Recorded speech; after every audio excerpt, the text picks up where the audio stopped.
নমস্কার। আজকে পশ্চিমবঙ্গে বহু চর্চিত ৩২,০০০ প্রাথমিক শিক্ষকের চাকরি বাতিল সংক্রান্ত মামলার শুনানি ছিল, সেই শুনানি হয়েছে এবং আজকের শুনানিতে একেবারে ঝড় উঠেছে আদালত কক্ষে। চূড়ান্ত পর্যায়ে শুনানি গেছে। আজকের শুনানিতে কি হলো পুরো ডিটেইলস আপডেট আপনাদেরকে দেব। বন্ধুরা, আমি শিবরাম সরকার, আপনারা দেখছেন নিমিত্তা দর্শন। আজকে শুনানিতে প্রথমেই মাননীয় বিচারপতি আদালতে উপস্থিত রাজ্যের পক্ষের উকিল অ্যাডভোকেট জেনারেল এজি কিশোর দত্ত, উনাকে মাননীয় বিচারপতি দুটো বিষয়ের ওপর আলোকপাত করার নির্দেশ দেন। অনলি দুটো। প্রথম, নিয়োগ প্রক্রিয়ায় এস বসু অ্যান্ড রায় কোম্পানির ভূমিকা, এবং দ্বিতীয়, বিকাশ রঞ্জন ভট্টাচার্যের জমা দেওয়া চার্জশিটের জবাব।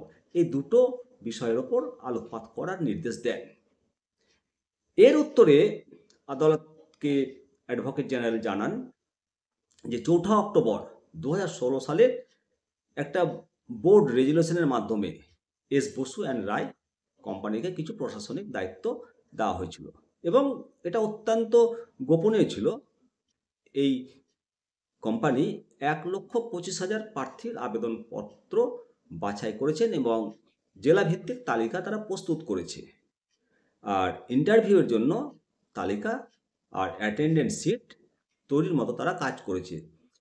এজি একেবারে জোর দিয়ে আদালতকে বলেন যে এই কোম্পানিকে প্রার্থীদের মূল্যায়ন, অ্যাসেসমেন্ট এরকম কোনো দায়িত্ব দেওয়া হয়নি। তাদের কাজটা ছিল সম্পূর্ণ প্রশাসনিক সহায়তামূলক। তারপর সিবিআই যে চার্জশিট জমা দিয়েছে তার জবাব দেন এজি। উনি জানান যে এস বসু অ্যান্ড রায় কোম্পানিকে শুধুমাত্র প্রিন্টিং এবং ফরম্যাট তৈরি করার টেন্ডার দেওয়া হয়েছিল এবং শুনানিতে বিচারপতি রুল 7-এর প্রসঙ্গ তোলেন।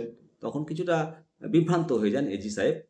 তারপর তথ্য প্রমাণ দাখিল করে উনি বলেন যে আবেদনপত্র স্ক্রুটিনির জন্য ডিআই, এসআই, এআইদের নিয়ে একটা সাব কমিটি গঠন করা হয়েছিল। এস বসু অ্যান্ড রায় কোম্পানিকে কোনো দায়িত্ব দেওয়া হয়নি। এই তথ্যের উপর ভিত্তি করে মাননীয় বিচারপতি সিদ্ধান্তে উপনীত হন যে সংস্থাটা শুধুমাত্র প্রস্তুতির কাজে ছিল, মূল্যায়নের কাজে নয়।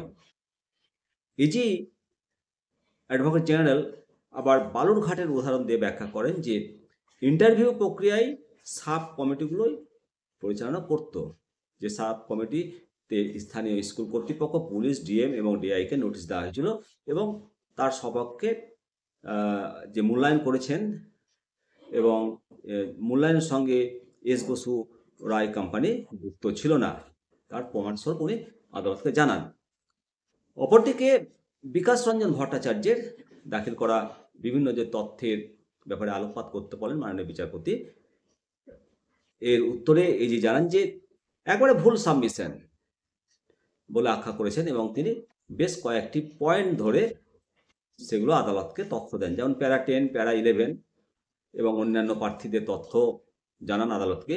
এবং আদালত বুঝতে পারেন যে 4 জন প্রার্থীর নাম উল্লেখ করা হয়েছে, তারা প্রশিক্ষিত এবং 2018 সালের আদালতের নির্দেশে তারা চাকরি পেয়েছিলেন এবং প্যারা 11তে কিছু প্রার্থী যাদের বোর্ড টার্মিনেট করেছিল তারাও পরবর্তীকালে আদালতের নির্দেশে চাকরি ফিরে পান। অন্যদিকে এই যে আরও জানেন যে 94 জন প্রার্থী এবং 84 জন প্রার্থী এরা অধিকাংশ আদালতের নির্দেশে চাকরিতে বহাল রয়েছে। আর র্যাঙ্ক জাম্পিং এর প্রসঙ্গে আইনজীবী জানান যে এটি মূলত জেলা কোড নম্বরের কারণে ঘটেছে। যেমন পুরুলিয়া জেলার কোড হলো 17 নম্বর। সাবির আহমেদ নামক একজন প্রার্থী বেশি শূন্য পদের জন্য অন্য জেলার মানে আলিপুরদুয়ার এখানে আবেদন করেন। তার টেট রোল নাম্বার 1 হওয়ায় এটাকে র্যাঙ্ক জাম্পিং বলেই মনে হচ্ছে। আসলে এটা ভিন্ন জেলার ভিন্ন কাট অফ মার্কের ফল। প্যানেল প্রকাশের নিয়ে যে বিতর্ক, এর জবাবে এজি বলেন যে মামলাকারীরাই তাদের রিটে আবেদন প্যানেল জমা দিয়েছিল। যদি আবেদনকারীদের আইনজীবী মানে তরুণজ্যোতি তেওয়ারি উনি যে দাবিটা করেছেন যে মেরিট লিস্ট ছিল, এটা রাজ্যভিত্তিক প্যানেল নয়, এর পাল্টা এজি দাবি করেন যে বোর্ড ডিপিএসসির মাধ্যমে প্যানেল প্রকাশ করে সেটা দেওয়ালে টাঙিয়ে দিয়েছিল। এবং সবথেকে গুরুত্বপূর্ণ ব্যাপার যে শুনানির শেষে মাননীয় বিচারপতি ঋতব্রত কুমার মিত্রের একটা মন্তব্য এবং আইনজীবী তরুণজ্যোতি তেওয়ারির 5,000+ প্রার্থীর জন্য চাকরির আবেদন, এই মামলাটাতে একটা নতুন মাত্রা যোগ করেছে। মামলার পরবর্তী শুনানির দিকে অবশ্যই এখন সবার নজর। পরবর্তী আপডেট পাওয়ার জন্য অবশ্যই চ্যানেলটিকে সাবস্ক্রাইব করে রাখবেন। জয় হিন্দ, জয় ভারত।